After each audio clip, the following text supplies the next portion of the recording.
to this session. How was your weekend? Well, my weekend it was fine. I was a little bit depressed and sad and anxious because I really didn't know what to do. You didn't know what happened? Why you feel depressed, anxious? Because on Friday, I was going out and I was going to have dinner with my friends, and on the way, I crashed my father's car, and it was really big, and he's really mad at me, and I didn't know what to do because right now I don't have enough money to fix it, and yeah, I was anxious because first of all, because of the money, but I was sad because I really don't want to let my father down, and I don't want to um, make him make him sad or angry. Yeah, So you're feeling depressed from this incident. yeah. And how is going the relationship between your parents and also your father? Okay. With my mother, I have a really good relationship. We always talk about everything. She's like my best friend. But with my father, um, we talk about some things, but he's just like this really serious person, and I cannot tell him something about my friends, for example. And I always wanted to be like him, and now I always feel this pressure, like don't disappoint him and don't do anything that will make him look you bad, see you as a bad person or something like that. So you think with this incident, you're thinking you're having this thoughts of you are a bad girl, you're not the best daughter. Yeah, I think that first of all that I'm irresponsible, and then that perhaps I'm not a really good driver, and he taught me to be a good driver, and now I'm not, and the fact that I'm not a good driver anymore makes me feel that I'm not fulfilling what he wants me to be, and it's like I've been having a lot of thoughts about what I'm going to do next and how I'm going to regain his trust back. I'm so confused and I really don't know what to do. So you're having all these pressures since this incident. Have you considered talking to him, like not now because he's feeling very mad and maybe sad, but in the further days? I have been talking with my mother of what to do next, and she told me what you're telling me, that I don't have to talk to him right now, perhaps in 5 or 6 days. But I'm really scared because I'm not good at telling him stuff, and we always keep fighting. And when we fight, I just cannot handle it because then I cry, and I don't want to be there anymore, and I don't know what's going to happen if I talk to him right now or in 5 days. So now your relationship is like you're feeling intimidated with this. A little bit, yeah, because as I said, I can speak to my father, but only about academic things and I don't know, politics and religion and things like that. But talking about my feelings is really hard. And when I do and we fight, I always cry, and I don't know why. I don't know. I'm not feeling sad, but I always cry. The reason you're not communicating your feelings is that maybe that when you cry is the feedback from your inner conscious, is bringing up to light all your emotions, so you explode, because you're not talking to him daily what's happening to you, and in these crucial things all the emotions come up in crying or lying like. Yeah, well, I think that it's a really good point because last year I failed a class at college, and when I had to tell him that he had to pay more money, he was so mad, and then I started crying again. But not because I was sad, as you said, but because I think that he's always hurting me, and he's not really talking to me about how I feel. He doesn't tell me anything. He never asks how I am, and I think that perhaps all of that is adding up to what I feel right now. So you feel he didn't understand it at the moment when you failed the class. You probably wanted support. Yeah, I just wanted someone to like hug me and tell me, I know that you made your best effort because I did.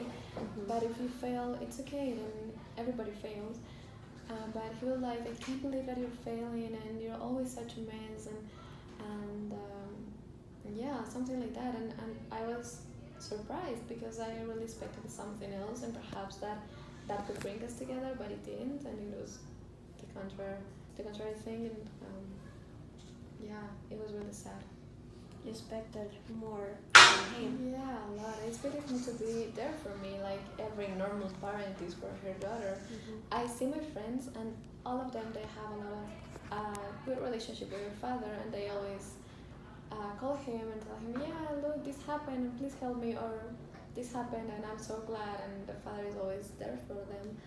But for me, he's not. He's always so mad and serious, and I don't know what to say to him.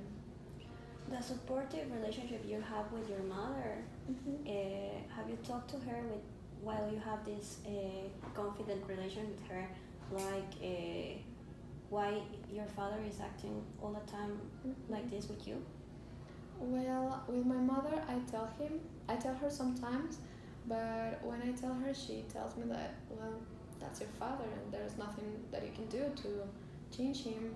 And she's always telling me this, like, look at me, I've been married to him like for so long and he's never changed it. So he's not going to change because of this. And it's frustrating because I have this thought that everybody can change and everybody can be better. And when I see my father, it's like he's the best example of someone that could not be better, I think. Yeah, so there are a lot of emotions because first of all, I want to make him proud of me, but I also want him to notice me, and he doesn't, and I'm also scared because I don't know how is this going to affect my life in future, perhaps my relationships or my academic status or something like that. I'm worried about that. First of all, you're emphasizing these struggles that you are having since ever with your father, that you will probably like that he accepts you more, even though you have committed wrong things in the past. But have you considered accepting more who he is and just trying to accommodate to who he really is, not trying to force to change? Because as you had said, he might never change. Yeah, I think that I have considered that, but then again, my anger and my sadness, everything tells me that you have to change him. And so it's like I know that I can, but I also want to, and it's confusing because some days I do want to talk to him in a nice way, but some other days I just want to tell him, why aren't you hearing me? So I don't know, I think it could be difficult to accept who he is in our relationship. Have you thought of your feeling of angriness? Yeah, I have. It's like a feeling of there's nothing I can do, and like I feel powerless, and I don't like feeling powerless. So that makes me really angry, and even more when it's because of him. Yeah, so I don't like feeling like I don't have nothing to do, and that everything that I do won't be enough for him. What I'm seeing about how you're feeling is that your father has this strong personality, but you also have your own personality and your own thoughts, and this is like not working for you. Yeah, it's not. It's not, and it hasn't worked in I don't know, in so many years that by now it's just like it's horrible. All these emotions that you're feeling, like also anxious and now a pretty disturbed, you're having this disturbed moment with a car accident. Has it affected to your academic role in college? Well, it hasn't because I study architecture and I really like architecture, so I don't know. I don't think that it will affect me. Yeah, I don't think that it does. But it does affect me in my family environment because I'm an only child. So I really don't know who to talk to, and my friends and everything, I really don't know what to do. Okay, well, thank you, Anna, for sharing me this situation that happened this weekend. We are going to talk about this and emphasize it more in the further session. Okay, thank you.